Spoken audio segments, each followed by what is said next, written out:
Sandy Travis Bilbao, and tonight I'm sharing a story from my book, Bravery Becomes You on the Road to Fearless and Free. And it's an adventure that begins with a question. What would you do if you were brave?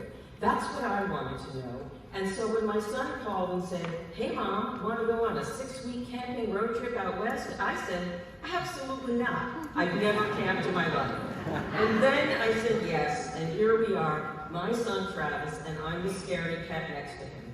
And I'm about to follow his lead, his rules, his style, as I test my hopeful theory that bravery overrides fear. An experiment that begins with our car, stuffed with blankets, pillows, mud-caked shoes, wet bathing suits, and clothes drying that I washed in some restaurant sink. Add to that a 24-hour-a-day Grateful Dead serenade, and that's us on the road. And what about camping? I'm not used to drive down the road, pick a spot, pitch a tent in the middle of nowhere. No bathrooms, no showers, no people, nobody but us and my fears in this 3-man tent. And for me, sleeping on the ground hurt. But Travis ensured my comfort, piling blankets on my side of the tent until he had almost none. But could he protect me from the bears and snakes that roam at 2 a.m. when nature calls, just me alone under the stars? Night after night, sight after sight, 6 weeks traveling at millennial speed through 7 states, as I came face to face with a truth I didn't like.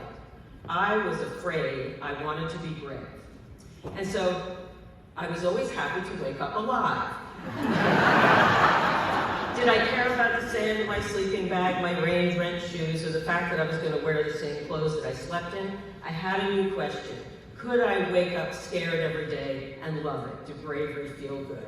So I hadn't washed my hair or my clothes for a week, so was a lake a shower in freezing cold mountain water with no soap? And what about no makeup? Was bravery my new shade of foundation? Did I look okay as plain old me?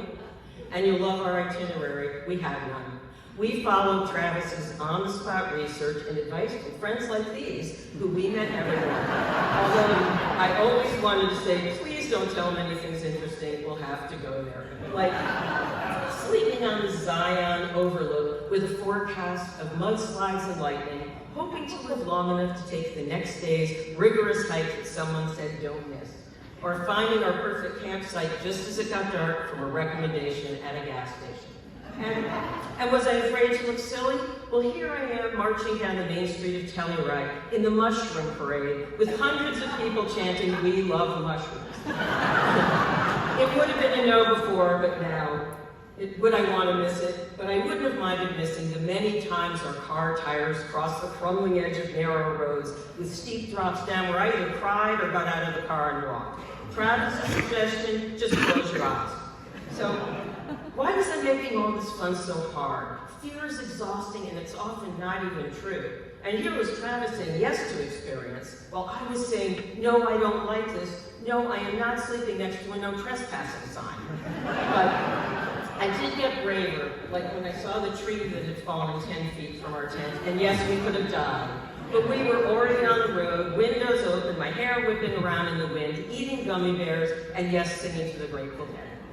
And I pushed past comfort on our day trip from the highest spot in the U.S. to the lowest. 117 degrees, my leg out the window, swollen ankle therapy, possible heat stroke, and Travis pouring a bottle of freezing cold water over my head.